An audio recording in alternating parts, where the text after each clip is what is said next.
오늘 우리에게 주시는 하나님의 말씀은 전도서 7장 8절 이하 14절의 말씀입니다. 오늘 말씀의 제목은 함께 갑시다 이렇게 정했습니다. 주 안에서 사랑하는 은진의 성도 여러분, 지난 한 주간 많이 놀라고 또 속상하셨지요.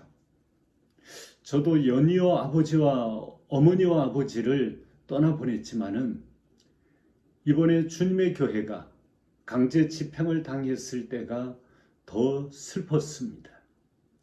성도 여러분의 이해와 양해를 위해서 그일에 긴박했던 정황을 조금 소상히 말씀을 드리겠습니다. 조금 길어지더라도 양해해 주시기를 바랍니다. 지난 3월 20일 목요일 오전 8시경에 우리 교회 은퇴 권사님 한 분이 제게 전화를 주셔서 뉴타운 주민센터 주변에 녹색 조끼를 입은 사람들이 100명도 넘게 지금 모여들고 있어서 무슨 일이냐고 물었더니 그중 한 사람이 하는 말이 법원과의 문제로 처리할 일이 있어서 모였다. 그렇게 답하더라 하는 말을 듣고 틀림없이 우리 교회에 강제 집행을 들어오겠구나 그렇게 직감을 했습니다. 양치도 못하고 불이 나게 교회에 왔지만 경황이 없어서 무엇부터 어떻게 해야 할지 알 수 없었습니다. 어떻게 했었든지 간에 강제 집행을 막아야 되겠다는 생각에 우선 4층 로비에 있던 가스 히터를 엘리베이터로 1층으로 내려놓았지만은 가스통을 가지고 극한 대치를 하면 우선 돌려보낼 수는 있겠지만은 교회라고 하는 특수성 때문에 고민이 많았습니다. 그 사이에 교회 주변으로 많은 용역 집단리들이 모여들었고 5층에서 계단으로 내려가는 사이에 어떻게 들어왔는지 용역들은 이미 계단을 올라오고 있었습니다. 저는 3층에서 젊은 용역 서너 명에게 둘러싸여서 이동이 제지되었고 후에 부구청장인 분이 오셔서 정황에 관한 이야기를 함께 나누는 중에 얘기가 안 좁혀져서 제가 곧바로 구청장에게 전화를 했고 오늘 강제 집행을 멈춰주면 한 달 이내로 무조건 이주하겠다. 협상과 별개로 이주를 하겠다고 하는 메시지를 분명하게 전달을 했고 구청장은 부구청장에게 교회가 한 달 이내로 이주를 완료하겠다고 하니까 조합과 적극적으로 중재를 하라고 하는 지시를 내렸습니다. 부구청장의 안내로 일주일 후에 구청 주재로 조합과의 중재안에 무조건 수용하고 한 달 안에 임시처소로 이주하겠다고 하는 각서를 써달라고 해서 써서 교회 건물 밖에 와 계시던 당회원들의 동의를 다 받고 부구청장에게 전달을 했습니다. 부구청장은 참호 대행을 만나서 약 30분가량 설득을 하신 것 같습니다. 결과는 강제 집행은 물러서지 않았고 마지못해 협상에는 참여하겠다 하는 약속을 받아냈습니다. 교회 건물 안에서 계단을 통해 내려오면서 이번 주간 26일 수요일이 제가 은진교회 부임한 지 만 11년이 되는 날인데 다시는 이 계단을 못 오르겠구나 하는 생각에 눈물이 왈칵 쏟아졌습니다. 당회에서 내부적으로는 실무자 한 분이 지난 주간에 협상을 위해 조합의 실무자를 만났고 다음 주간 중에 조합장 대행과 본교회 대표 2명이 막바지 이주 및 건축 보상 문제 해결을 위한 만남을 갖기로 얘기가 되어 있었습니다. 그러나 말뿐이었고 또 뒤에는 그것조차 부정하면서 지난 주간 일절 통보 없이 들어와서 저는 뭐 어떻게 할 도리가 없어서 들고 갔던 가방에 성경책하고 그저 몇 가지만 넣어서 예배와 설교를 준비할 모든 준비할 재료들을 제대로 챙기질 못하고 건물 밖으로 나올 수밖에 없었습니다. 지금 설교를 준비하는 것도 모니터도 없고 마우스도 없고 그래서 결국은 모니터 마우스는 빌려서 쓰고 있고 프린터기는 지금 제대로 없는 상태이고 지금 모니터를 보면서 설교를 하고 있습니다. 원고를 출력할 수 없기 때문입니다. 교회 행정실도 마찬가지입니다. 직인조차 챙길 시간이 없었고 그저 교회의 주요 컴퓨터 본체만 몇 대 빼냈을 뿐입니다. 지난 주일에는 행복마트 3층과 그 맞은편에 있는 2층 전체를 본당과 교육관으로 쓰려고 당회원들이 함께 답사를 마쳤고 또 주인과의 이야기도 어느 정도 다 되어졌는데 그만 다른 임차인이 그 사이에 계약을 해버려서 또 다른 장소를 물색하는 중이었습니다. 지난 목요일에 강제집행 직후 낮에 긴급 당회를 열어서 함께 일전에 보았던 주민센터 앞 호루하스 예전 가련상가에 신통 의원이 들어있던 그 3층을 본당과 찬양대 또 목양실 및 행정실 등으로 사용하고 또 2층에 있는 상가 양쪽 공간을 교육관 및 휴게실로 사용하는 것으로 우리 교인들의 인맥을 통해서 읍소해서 처음에 알아봤을 때보다 훨씬 낮은 금액으로 어제 계약을 완료했습니다. 이번 주간에 기존 시설물 철거 작업이 이루어질 예정이고 그 다음 주간 최소한 또는 일부 인테리어 공사를 하고 들어가서 차후 필요한 공사들을 완료할 예정으로 있습니다. 그곳에서 우리는 임시초소의 기간에서 몇 년을 함께 지내게 되겠습니다. 상황은 어려움이 많지만은 정말 제가 교우들에게 송구하고 또 위로의 말씀을 드리고 있는데 오히려 많은 교우들의 전화 또 카톡 문자로 격려해 주시는 그 일들은 정말 눈물이 날 지경입니다. 이 어려움 속에서 우리 교회가 다시금 말씀과 성령으로 새로워지고 또 모든 묵은 감정들을 떨쳐내 버리고 더 뜨겁게 사랑으로 하나 되어서 오늘 말씀의 제목과 같이 되기를 바랍니다. 계신 자리에서 한번 같이 따라 하시겠습니다. 함께 갑시다. 한 번 더 하시겠습니다. 함께 갑시다. 지난 코로나 때에는 교회 건물이라도 있고 그 안에 또 아무리 어려울 때도 10명 이내로라도 방송팀들이 예배위원들이 들어갈 수 있어서 본당에서 또 음향 장비를 사용해서 주일 예배를 생방송으로 보낼 수 있었는데 지금은 교회 건물 자체가 없기 때문에 하는 수 없이 기도는 개인 촬영을 해서 받고 찬양대는 다른 교회 장소를 빌어서 녹화한 것으로 함께 우리가 찬양을 돌렸습니다. 저는 지금 사택 서가에서 예배와 말씀을 전하는 것을 이제 편집해서 보내드리고 있습니다. 아무튼 이 또한 지나갈 것입니다. 언제나 모든 성도가 힘을 내시고 우울해하지 마시고 말씀과 찬송으로 잘 이겨내시는 중에 하나님께서 우리에게 좋은 날을 보게 하여 주실 줄 믿습니다. 혹자는 이런 표현을 쓰고 있습니다. 삶은 가까이에서 보면은 비극이지만 조금 멀리 떨어져서 보면 희극이다 했습니다. 하루 24시간 중에 낮이 있고 밤이 있듯이 실제로 우리의 삶을 자세히 들여다보면 형통과 곤고가 골고루 섞여 있는 것을 알 수 있습니다. 오늘 여러분에게 형통이 있습니까?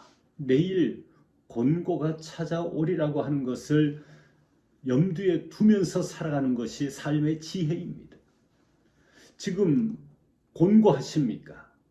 내일 형통이 찾아오리라고 하는 것을 생각하면서 지금의 곤고를 이겨내야 할 것입니다. 오늘 주신 말씀 17절에는 이 두 가지를 병행시키신 하나님의 독특한 섭리가 무엇이며 특별히 곤고할 때 어떤 자세로 임해야 할 것인가 하는 것을 오늘 말씀 속에서 함께 살펴보고자 합니다. 오늘 함께 읽은 14절 말씀에 형통한 날에는 어떻게 하라고 말씀하고 있습니까? 형통한 날에는 기뻐하고 했습니다. 여기 기뻐하라고 하는 단어의 원어적 의미 안에는 행복이라고 하는 의미가 담겨 있습니다. 기쁨은 인간의 마음에 행복을 줍니다. 그러니까 형통이 행복으로 연결되는 데는 꼭 필요한 감정이 있는데 그것이 바로 기뻐하는 것입니다. 또 하나 기쁨에는 자족이라고 하는 의미가 들어 있습니다. 대개 사람들은 형통하면 다 만족할 것이다 그렇게 생각을 합니다만은 사실은 형통한데도 만족하지 못할 때가 있습니다. 왜 그럴까요? 예를 들어서 10개의 목표를 정했는데 8개를 얻었습니다. 그러면은 8개를 얻은 것 때문에 마냥 기뻐하고 만족해야 하는데 그보다는 얻지 못한 2개 때문에 기뻐하지 못하는 것입니다. 기쁨의 또 다른 의미는 호흡입니다. 기쁨은 인간의 생명을 유지하는 데 필요한 호흡처럼 아주 필수적인 요소라고 하는 것입니다. 인간이 산소를 마시지 않으면 죽는 것처럼 기쁨을 마시지 않으면 살아도 살아있는 게 아니라는 것이죠. 그러므로 기쁨은 우리가 하루하루를 살아가는 데 있어서 지켜야 할 대단히 중요한 하나님의 계명입니다.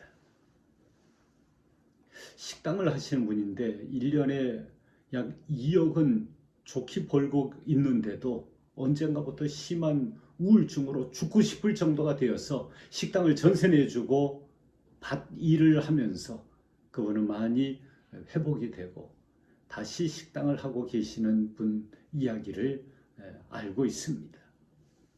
기쁨을 잃어버리면 일을 해도 돈을 많이 벌어도 아무런 의미도 가치도 없더라 한 것입니다.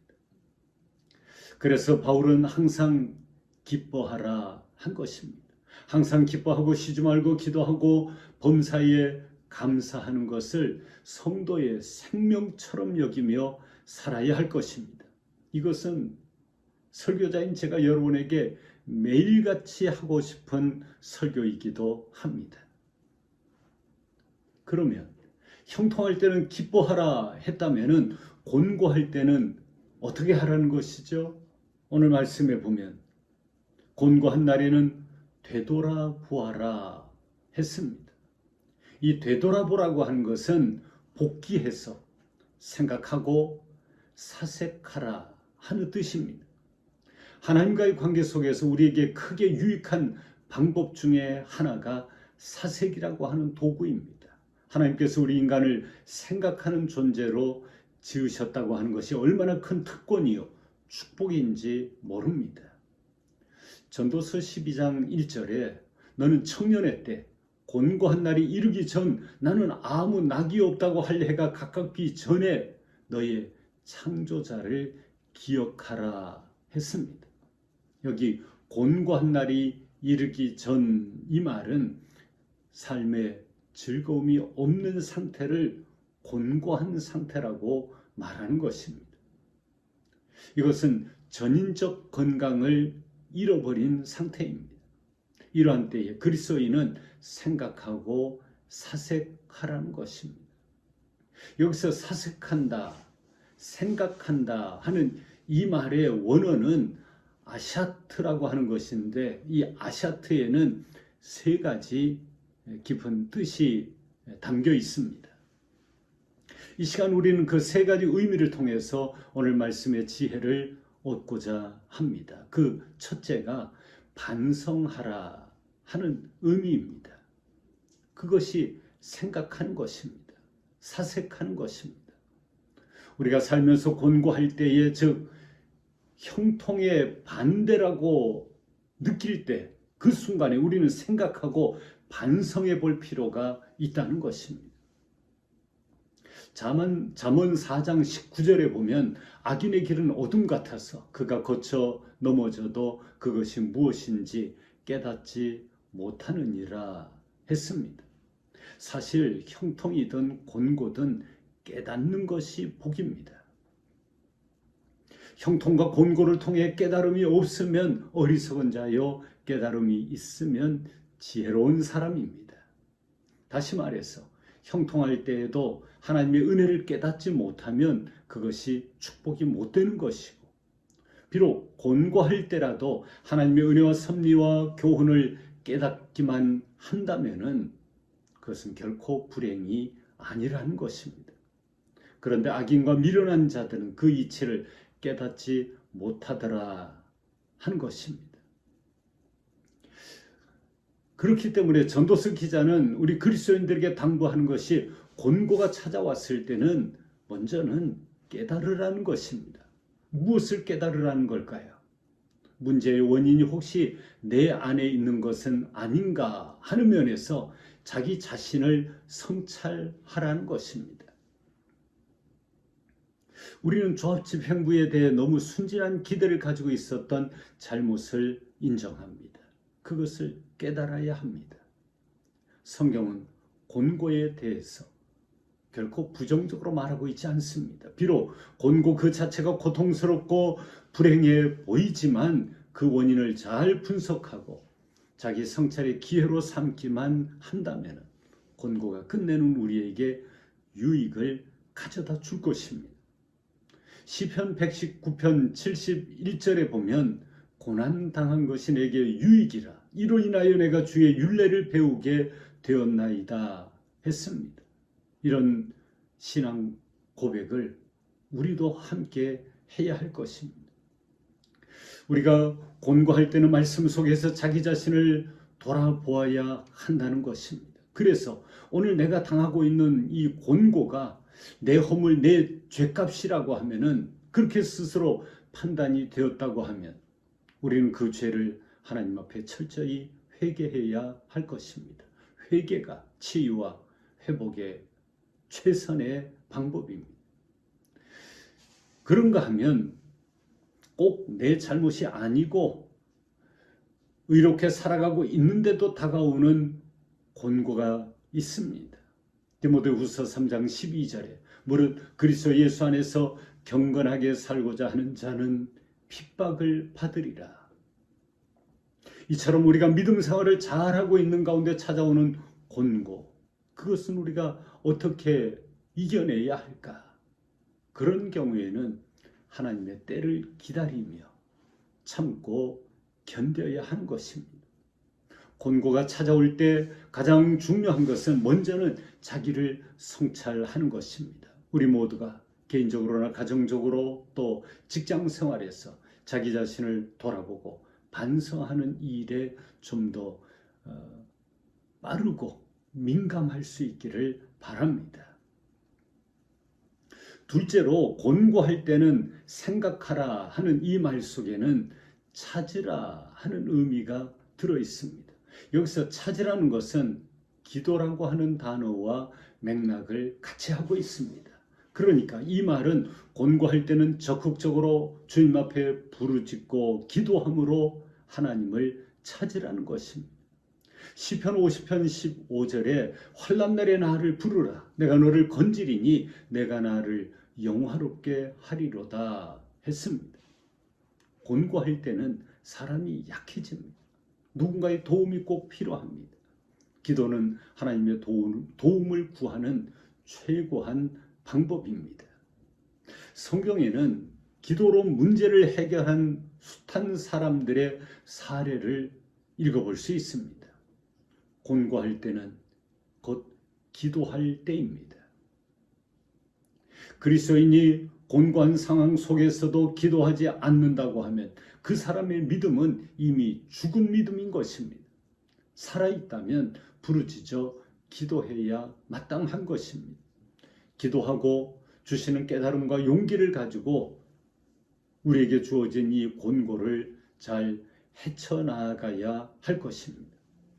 사도 바울도 한때 곤고했던 사람이었습니다. 로마서 7장 24절에 오라 나는 곤고한 사람이로다. 이 사망의 몸에서 누가 나를 건져내랴 하고 소리쳤습니다.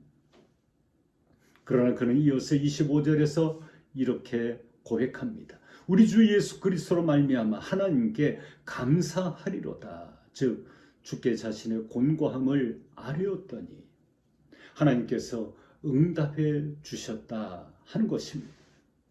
그러므로 사랑하는 성도 여러분, 곤고한 일이 있을 때 하나님이 나를 찾으시는 줄 알고 하나님 앞에 나아가 끈기 있게 기도하는 성도들이 되시기를 바랍니다.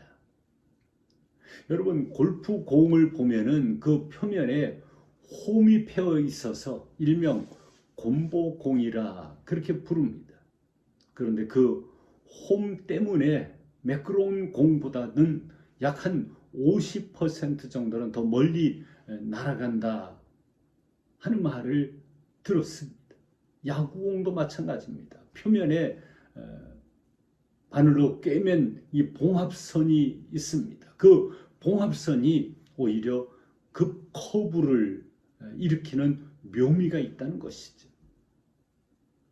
때로 우리의 삶에도 골프공처럼 패일 때도 있고 또 봉합선처럼 꿰매져서 아픔이 있어서 꿰매야 하는 이런 여러 가지 상처와 실패, 사회 실패, 또 육신의 질병 이런 것들로 우리에게 상처가 있을 수 있지만 그 홈 그리고 그 봉합선 때문에 그 곤고함 때문에 오히려 더 멀리 날아가고 더 멋진 삶을 연출할 수 있도록 하나님께서 우리를 도우신다고 하는 것을 기대하고 하나님을 의지할 수 있기를 바랍니다.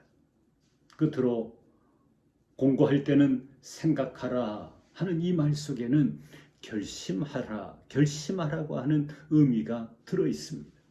시편 77편 12절에 또 주의 모든 일을 묵상하며 주의 행사를 깊이 생각하리이다 하는 말씀이 있습니다. 여기서 생각이라고 하는 단어의 원어를 살펴보면 결심하다 하는 뜻이 담겨 있습니다. 적어도 경건하게 살고자 하는 그리스도인은 곤고한 일을 당했을 때 먼저는 내가 하나님의 뜻대로 살지 못한 것에 대한 가책을 느껴야 할 것입니다. 곤고가 왜 고통스러운지 아십니까? 육체적인 고통이나 생활의 어려움보다도 한 차원 더 높은 영적 자책감 때문에 그렇습니다. 자책감은 하나님이 치유해 주시지 않으면 어려운 것입니다. 그래서 성도는 곤고한 일이 내게 다가올 때에 그렇지 이제부터라도 정신을 차리고 신앙생활을 바로 해야지 하고 결심하게 되는 것입니다. 바로 그 결심이 그가 처한 그 곤고한 상황을 변화시켜 주시는 능력과 힘이 될 것입니다. 시편 119편 67절에 고난당하기 전에는 내가 그릇 행하였더니 이제는 주의 말씀을 지키나이다 했습니다. 이 말씀이 우리의 신앙 고백과 간증이 될 수 있기를 바랍니다. 솔직히 우리에게 곤고가 없었더라면 지금 이만큼이라도 신앙생활을 하거나 또 이만큼이라도 낮아지고 겸손해졌을까 하는 것을 생각하게 됩니다. 곤고는 결코 우연한 일이 아닙니다. 곤고는 반성할 것을 생각하게 하는 시간이고, 곤고는 부르짖어 하나님을 찾으라고 하는 사인이고, 곤고는 신앙생활을 새롭게 결단하는 기회로 선용되어야 할 것입니다. 요즘은 스마트폰이 우리의 기억을 대신해 주기 때문에 우리 자녀들의 핸드폰 번호도 잘 기억을 못하고 단축키로 전화를 걸지요. 그만큼 도무지 생각하기를 싫어하는 그런 때를 우리가 살아가고 있습니다. 그럼에도 불구하고 오늘 주신 말씀대로 형통한 날에는 기뻐하고 곤고한 날에는 되돌아보아 깊이 생각할 수 있기를 바랍니다. 그럴 때에 풀무불에 들어갔다 나온 순금처럼 생각이 재련이 되어지고 깊어져서 영적으로 더 성숙해지고 삶의 질이 더 올라가는 그런 은혜와 축복이 있기를 바랍니다. 그러나 분명한 것은 2025년 3월 20일 강제 집행은 우리 교회 51년 역사의 치욕의 날입니다. 에스더와 모르드게를 비롯한 유다민족 전체가 금식하며 기도할 때에 에스더 9장 22절에 애통이 변하여 길한 날이 되어진 것처럼 여러분 오늘부터 3월 말까지는 은진교회 공동체의 애도 기간으로 삼고 교회를 위해 또 나라와 민족을 위해 더욱 힘써 기도하시는 중에 할 수 있는 대로 한 끼라도 금식하며 기도할 수 있기를 바랍니다. 모쪼록 주 안에서 힘을 내시고 임시처소의 생활이 비록 불편하다 하더라도 내 계획, 내 생각대로 모든 조건이 주어지지 못한다 하더라도 내 목소리를 줄이고 그래서 성령 하나님의 세미한 음성을 듣고 다른 사람들을 존중하고 그래서 함께 서로 사랑과 소망의 공동체를 이루어 가야 할 것입니다. 우리의 궁극적 소망은 종교부지의 교회 건물을 얼마나 잘 짓느냐, 이것도 우리의 궁극적 소망은 아닙니다. 우리의 궁극적 소망은 오로지 하나님의 나라인 것입니다. 오늘과 내일이라고 하는 현재의 삶이 하나님이 내게 주신 놀라운 축복이라고 하는 것을 깨닫고 감사하는 가운데 오늘 우리에게 주어진 모든 형편을 받아들이고 오직 항상 기뻐하고 쉬지 말고 기도하며 범사에 감사하며 이 어려운 때를 잘 이겨낼 수 있는 우리 은진의 모든 성도가 되시기를 주님의 이름으로 축원합니다. 기도하시겠습니다. 역사의 주관자가 되시는 하나님, 주님의 몸된 교회가 말로 다 할 수 없는 어려움을 겪었지만 이 모든 고난 중에 되돌아보아 참여하며 더욱 하나님을 찾게 하시고 더욱 힘써 헌신하며 충성을 결단하고 함께 나아가는 은진의 공동체가 되게 하여 주시옵소서. 우리 구주 예수님의 이름으로 기도하옵나이다. 아멘.